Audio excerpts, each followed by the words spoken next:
So when I talk to anybody about a classic Mercedes or a vintage Mercedes, there's a couple things that people always mention. They always mention how, how wonderful the design is, how it's a quality car. They'll mention how the doors are like bank vaults. They'll mention the car's simplicity, and they will always mention the wood. But I gotta be honest with you, I'm a little surprised at that because there's not a lot of wood in these cars. I mean, the little bit of wood that is here is nice, but I almost think there's more wood on modern cars. Now, I don't know how exotic this Zebrano wood is, but yeah, there's not a ton of it. So, wood on the dash is nice. Wood on the ashtray is nice. These areas, the areas that get hit by the sun quite a bit. A lot of cracking, not so nice. A lot of spider webbing.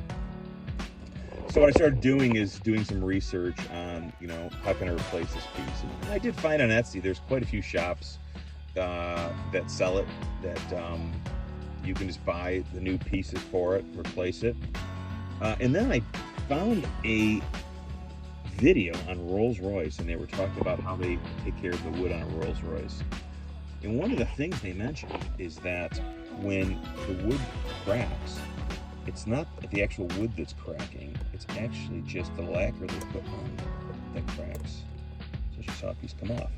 So that made me think, what does the wood look like underneath this lacquer? Well, the Zebrano wood looks fantastic. It doesn't look like it's cracked at all or has any problems. So that gave me an idea. So what I'm going to do is I am going to go ahead and take this piece off in the center and just spend a little bit of time chipping away all this lacquer. It comes off relatively easily. Just find a nice spot, it kind of pops up. But that's what I'm going to do. So if you're looking for an easy way to kind of refinish the center, I think it's just chipping all this clear coat off that's kind of ambered and looks rough. Because underneath, the wood is beautiful.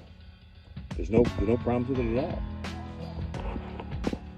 Like I said, it comes up pretty easily. So that is the idea, is to refinish this wood instead of replacing it. And it's going to be refinished by a person that does not know how to refinish wood that well. But I do not think it should be I don't think it'll be as hard as you think. So yeah, I'm going to take this centerpiece out and just hit this lightly with sandpaper, because I know this is a very thin veneer on here, and then re-lacquer it and see how it looks. So yeah, if this helps anybody, please go ahead and like and subscribe, and I will do my best to give you more, I don't know, good information, bad information. I'll give you some information and help take you along the journey of driving this classic car every day. So have fun, have a great day, and we shall talk again soon.